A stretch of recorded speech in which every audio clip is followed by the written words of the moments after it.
ভাল্লুক আছে, এর আমি এক গুলি মারছি, তাও ও মরতেছে না, মাথা মারতে।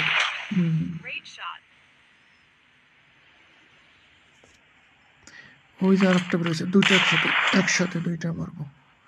একটা লাগলো,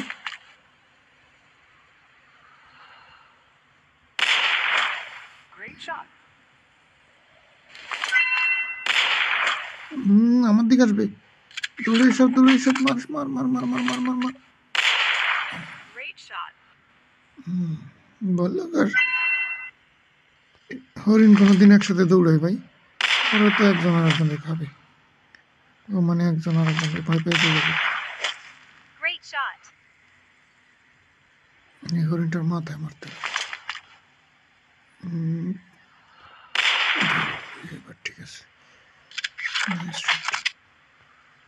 মাথা